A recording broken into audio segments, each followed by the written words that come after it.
be the spokesperson for India, that is Bharat. अब एक बहुत ही बड़ी कंट्रोवर्सी जो है वो खड़ी हो चुकी है, जहां पे यूनाइटेड नेशन से जुड़े हुए एक एक्टिविस्ट और डिप्लोमेट मोहम्मद सफा ने अपने पोजीशन से रिजाइन कर दिया। और रीजन काफी शॉकिंग है। उन्होंने साफ साफ ये कहा कि यूनाइटेड नेशन जो है ना, अब तैयारियां कर रहा है एक न्यूक्लियर अटैक की, यानी कि ईरान के ऊपर, और खासकर ईरान की जो कैपिटल है उसके ऊपर आपको एक न्यूक्लियर अटैक देखने को मिल सकता है। और इसीलिए उन्होंने कहा कि अब वो गुड कंसाइंस, यानी उनकी आत्मा उनको अलाउ नहीं कर रही है कि वो यूनाइटेड नेशन के साथ में काम करें, क्योंकि यूनाइटेड नेशन के जो सीनियर ऑफिशियल्स हैं वो जितने भी बड़े ग्लोबल कॉन्फ्लिक्ट्स होते हैं उन पे स्ट्रांग स्टैंड नहीं लेते और हमेशा उससे बचने की कोशिश करते हैं। और आप देख सकते हैं काफी सारे आर्टिकल्स पब्लिश किए जा रहे हैं, United nation preparing for nuclear attack on Iran, explosive claim bye senior UN diplomat who quits over possible nuclear attack. और ये चीज क्लेम करना एक ऐसे एक्टिविस्ट के द्वारा, एक ऐसे डिप्लोमेट के द्वारा जो 12 साल से यूनाइटेड नेशन के साथ काम कर रहा है, तो ऑब्वियस सी बात है कंट्रोवर्सी खड़ी होगी और ये बहुत ही ज्यादा एक्सप्लोजिव और शॉकिंग क्लेम है। हेलो फ्यूचर लीडर्स, मेरा नाम है युवराज सिंह शेखावत एंड आपका बहुत बहुत स्वागत है यूपीएससी नीव बाय अनअकैडमी पे। और जब भी मैं इन टॉपिक्स के बारे में बात करता हूं ना, तो मैं आपको सारी पिक्चर क्लियर करवाना चाहता हूं। मैं ये नहीं कहूंगा कि ये जो स्टेटमेंट दे रहे हैं वो सही है या फिर कोई और पिक्चर है ही नहीं। हम हर एक पहलू पे बात करेंगे और मेरे लिए ये मैटर नहीं करता कि इजराइल जो कर रहा है वो सही कर रहा है कि नहीं कर रहा है, ईरान जो है वो जो सही कर रहा है कि नहीं कर रहा है, या मैं इजराइल की तरफ हूं, मैं ईरान की तरफ हूं। मेरा सिर्फ एक सीधा सा स्टैंड है, मैं इंडिया की तरफ हूं। इसलिए मैं कहता हूं be the spokesperson for India, that is Bharat. और आप सबको भी मैं यही गुजारिश करूंगा कि आप क्यूरियस रहिए, आप चीजों को पढ़िए, चीजों को समझिए, ऑथेंटिक इन्फॉर्मेशन पे बिलीव कीजिए, अपने लेवल पे भी चीजों को सर्च कीजिए, अपने ओपिनियन बनाइए और कमेंट सेक्शन में जरूर बताना इस पूरे वीडियो को देखने के बाद में क्या आपका पॉइंट ऑफ व्यू क्या है, आप क्या सोचते हैं, आप क्या समझते हैं। इसीलिए काफी लोग जो है सिर्फ एक या दो आर्टिकल लेके आते हैं, जो खबरें चल रही हैं उसके बारे में बढ़ा देते हैं, बता देते हैं और उसके बाद में वो करंट अफेयर्स के एजुकेटर बन जाते हैं या फिर करंट अफेयर्स एक्सपर्ट्स बन जाते हैं। मैं ये नहीं कह रहा कि मैं कोई एक्सपर्ट हूं, बट मैं रिसर्च करता हूं, मैं अपने जो भी आर्ग्यूमेंट्स दे रहा हूं उसको बैक करने की कोशिश करता हूं। एंड इसीलिए मैं कहता हूं आप अपना ओपिनियन बताइएगा, लिखिएगा, लाइक कीजिएगा एंड हाँ, सब्सक्राइब करना मत भूलिएगा। मैं सब्सक्राइब के लिए सीटीए देना बार बार भूल जाता हूं। Please subscribe this channel as well. अब हुआ क्या है, अब जो यूनाइटेड नेशन के एनवॉय हैं मोहम्मद सफा ने अपने डिप्लोमेटिक रोल से स्टेप डाउन कर लिया और कहा कि मैं एक इन्फॉर्मेशन लीक कर सकूं, इसीलिए मैंने ये स्टेप लिया है। और इसीलिए उन्होंने कहा I gave up my career to leak this. और जहां तक मोहम्मद सफा की बात है, ये यूनाइटेड नेशन के एक डिप्लोमेट हैं, डायरेक्टली कोई ये ऑफिशियल नहीं है यूनाइटेड नेशन के, ये अपने आप को एक यूएन रिप्रेजेंटेटिव बताते हैं या एक यूएन रिप्रेजेंटेटिव हैं एक पैट्रियोटिक विजन एसोसिएशन के, जो कि एक नॉन प्रॉफिट एसोसिएशन है, यानी कि एक एनजीओ आप कह सकते हो। जहां पे इन्होंने ये कहा कि जो यूएन है वो तैयारियां कर रहा है कि एक न्यूक्लियर वेपन अटैक ईरान के ऊपर हो सके।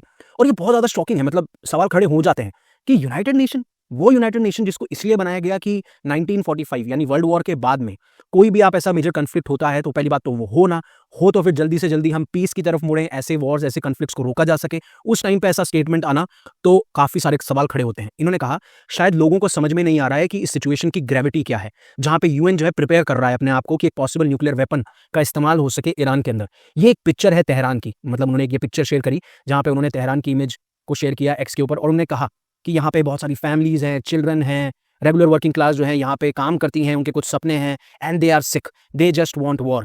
तेहरान में लगभग 10 लाख लोग रहते हैं। इमेजिन कीजिए वॉशिंगटन, बर्लिन, पेरिस, लंदन या उसके बियॉन्ड अगर ऐसे न्यूक्लियर वेपन्स का इस्तेमाल करते हैं तो क्या सिचुएशन क्रिएट हो सकती है।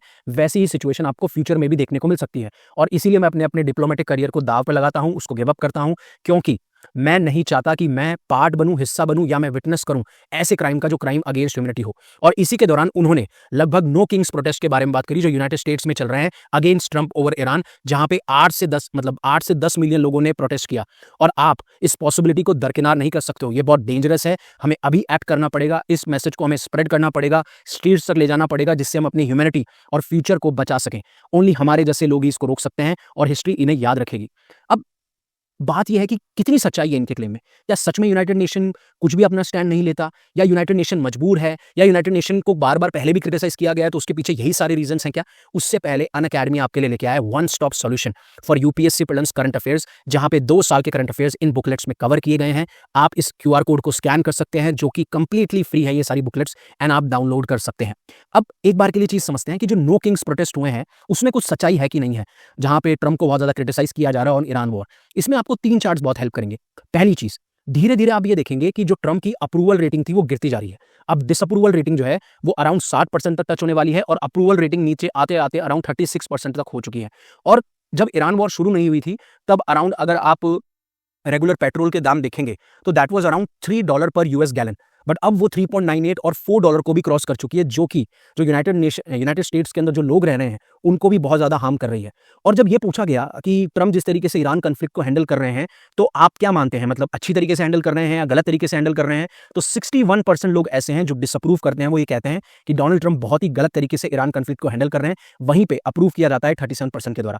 अब देखिए, इसमें थोड़ा सा बायस आ जाता है कि जिस तरीके से डोनाल्ड ट्रम्प रिपब्लिकन पार्टी से बिलोंग करते हैं तो वहाँ पे 79% लोग अप्रूव कर रहे हैं क्योंकि डोनाल्ड ट्रम्प उस पार्टी से आते हैं। वहीं पे डेमोक्रेट जो है वो इसको डिसअप्रूव कर रहे हैं क्योंकि ऑब्वियस सी बात है ये एक अपोजिशन पार्टी है, तो वहाँ पे एक बायस आ सकता है कि डोनाल्ड ट्रम्प की पॉलिसीज को चैलेंज किया जाएगा। बट खास बात यह है जहाँ पे डोनाल्ड ट्रम्प ने ये कहा था कि मैं फॉरएवर वॉर्स के अगेंस्ट हूँ, मैं कभी भी नहीं चाहूंगा कि यूएस जो है एक ऐसी वॉर के अंदर एंटर करे जो लगातार लंबी चलती रहे। बट वहीं पे आप सबको याद होगा, मैंने एक वीडियो बनाया था कि यूएस के जो नेशनल काउंटर टेररिज्म चीफ हैं जोसेफ केंट, उन्होंने भी इसी वजह से रिजाइन किया कि इजराइल पुश कर रहा है, इजराइल की जो पावरफुल लॉबी काम करती है यूएस के अंदर वो बैक कर रही है या वो प्रेशराइज कर रही है डोनाल्ड ट्रम्प को, जिसकी वजह से आज हमें यूएस ईरान वॉर देखने को मिल रही है। और इसे यूएस ईरान वॉर देखिए आप कह सकते हैं, बट जब यूएस को ही प्रेशराइज करके इजराइल या इजराइल की पावरफुल लॉबी यहाँ पे काम करवा रही है, और आप बुक्स पढ़िए, आप आर्टिकल्स पढ़िए, आपको पता चल जाएगा।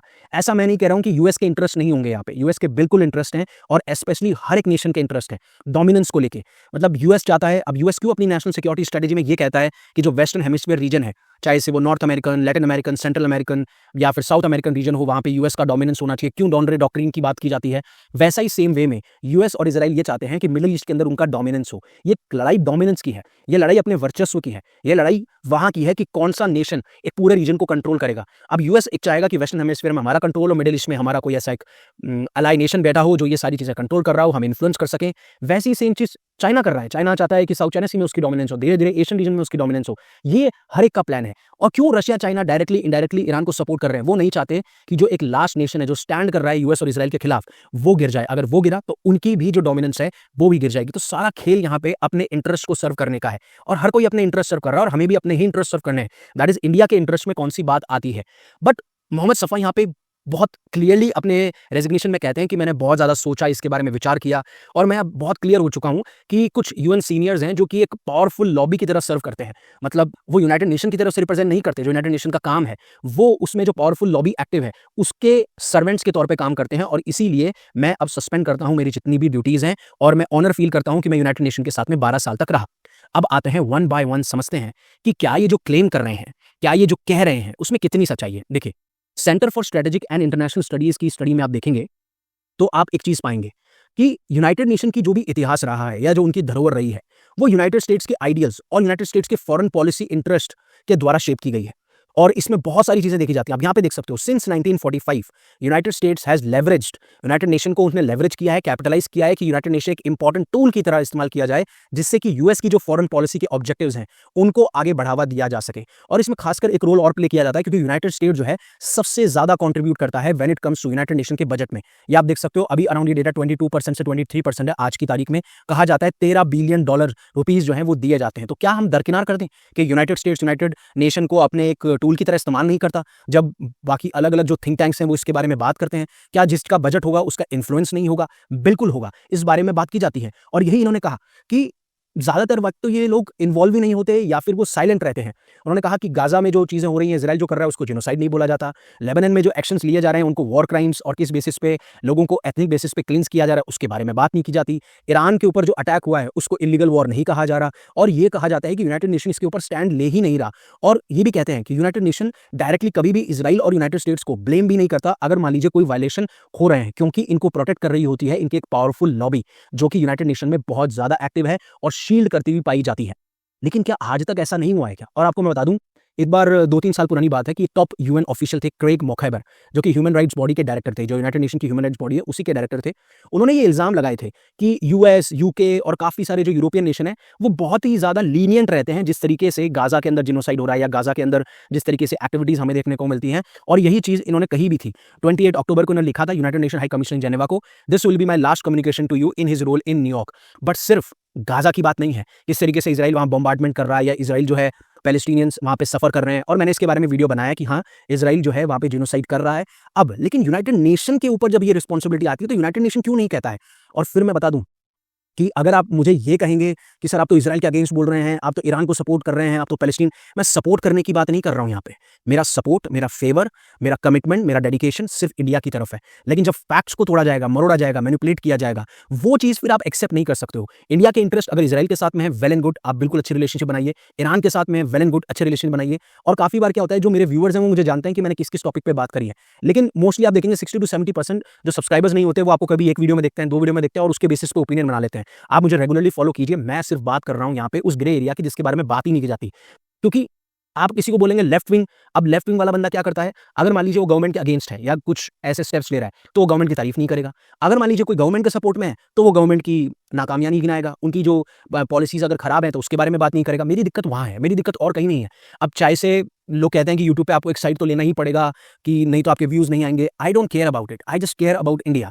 अगर इंडिया के बारे में बात करते हुए भी व्यूज नहीं आएंगे तो I still don't care about it. मुझे सिर्फ इंडिया से फर्क पड़ता है, मैं उसके बारे में बात करूंगा। लेकिन उन्होंने कहा कि यूएन तो पहले भी फेल हुआ, और ये कौन बंदा बोल रहा है? ये क्रेग मैकग्वायर बोल रहे हैं, जो United Nation high commission for human rights के डायरेक्टर रह चुके हैं, कि यूनाइटेड नेशन तो पहले भी फेल हुआ है। जैसे जिनोसाइड्स हुए हैं तुत्सीज के खिलाफ इन रवांडा, मुस्लिम्स के खिलाफ हुए बॉस्निया में, यजीदी के खिलाफ हुए इराकी कुर्दिस्तान में, रोहिंग्या के खिलाफ हुए म्यांमार में। इसके बारे में कोई बात नहीं करता हुआ नजर आता है। लेकिन मुझे एक बात बताइए, अब जो यमन में सिविल वॉर चल रही है, राइट, जो कि शिया सुन्नी के बीच में कन्फ्लिक्ट चल रहा है, उसके बारे में फिर यूनाइटेड नेशन क्यों नहीं बात करता? आपने उसके बारे में क्यों नहीं उठाया सवाल? अब चाहे से यहाँ पे मोहम्मद सफा हो, उन्होंने क्यों नहीं उठाया? क्रेग मैकग्वायर हो, उन्होंने क्यों नहीं उठाया?